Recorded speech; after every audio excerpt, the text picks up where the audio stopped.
Excellency President Yoweri Kaguta Museveni addressing us. Now remember that the days that started counting on the 18th of June to date is 42 days, and the 42 days of this second lockdown when and as we continue enduring the second wave of COVID-19 are ending tonight, or they're ending tonight actually, and waiting for His Excellency the President to address the nation of Uganda. A very good evening and of course welcome. Now with me in studios this evening is Ndugu James Mututa, the Minister of ICT, Dr. Christopher Yomunsi would be just right with us in studios, but on very short notice he couldn't make it here. Welcome Ndugu Mututa. Asante. A very good evening to you. Very good evening, and good evening viewers. Here is where we are today. Of course things are happening. In Tokyo we got 2 medals today. Yes, we got 2 medals, the bronze and the silver, from Kiplimo and the other athlete. Whose name I actually forget, but I want to thank to me yes, the Kips of course. Yeah. To me, kudos go to Stephen Chisa, Peseta, who I think did a very good job. He did it, and I think he set the pace for them. Countries will drop out of the Olympics without anything to take home. But carrying with us 2 medals so far, gold and silver. As I beg your pardon, silver and bronze. I think is also a very good thing. I don't know whether you fall and love sports. I like sports, especially where Africans are involved, but also where most likely, also where Ugandans are involved. And I had to take all the pain to make sure that I watch that beat, and it was interesting. It was not easy getting closer to the Ethiopian.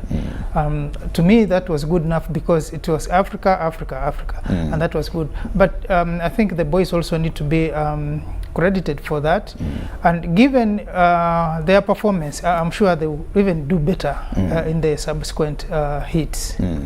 Yes, we now pray for the ladies who qualified to also lift a flag there. We pray that it goes well for them. But like you said, to me, it's also when Africa wins, they have actually won. So seeing an Ethiopian there winning and taking it, to me, I think yes, because those are competitions actually that are predominantly African issues.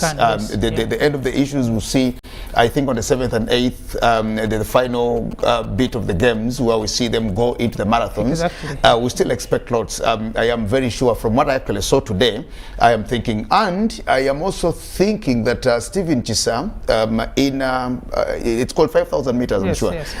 He might actually also go for it, this time not as a pace setter, but it would also take it. Well, here is where we are tonight. We're just waiting for the president to speak to us, and we've endured 42 days of this second partial lockdown as it is. What are some of these things that you've seen in this time that you think, yes, we've tried to manage it, or we've actually failed to manage it? One thing, many things, of course, and many lessons have been learned that Ugandans have at least until now learned that COVID is actually real and surround us, and there is a need to adhere to the SOPs. And I've seen many people have actually tried. Some people have done in Kansanga where I live. The people themselves have even gone ahead to enforce the SOPs. You go to a shop, you must have a mask. You before you even go there, you must have to sanitize. You have to wash your hands, and I think it is also happening in many other places.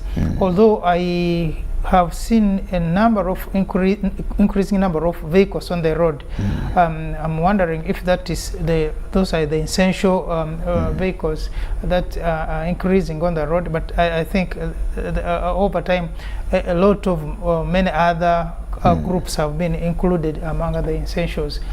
But also I've seen there is the general awareness that people now know the COVID is with us, and like I said, I think that there's been that general awareness, much as there seems not to be much of the pumping off of information, but the information which has been passed on the public has been taken seriously.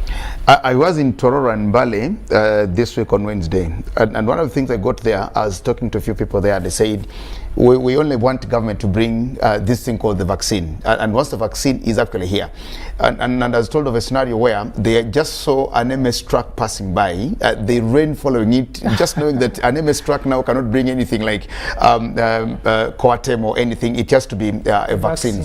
Yes, but we also hear from NMS, tomorrow we're having another batch of the vaccine, which is of course something very commendable. We've all accepted and agreed that the way now to go is to get everybody vaccinated, even when it is also still a challenge. Looking at this particular lockdown that we are going through, or that we're ending tonight, and the first lockdown, you notice that we didn't have a lot of infections during the first lockdown. We didn't have so much deaths during the first lockdown. But yet again, something happened that the lockdown seemed to have been... There was a lot that they showed us videos, people dancing. Like, look, we are here. What are we here for? Merrymaking. And losing people we know, people are associated with, people who are related with, people are working with. People realize that, look, there is a problem here.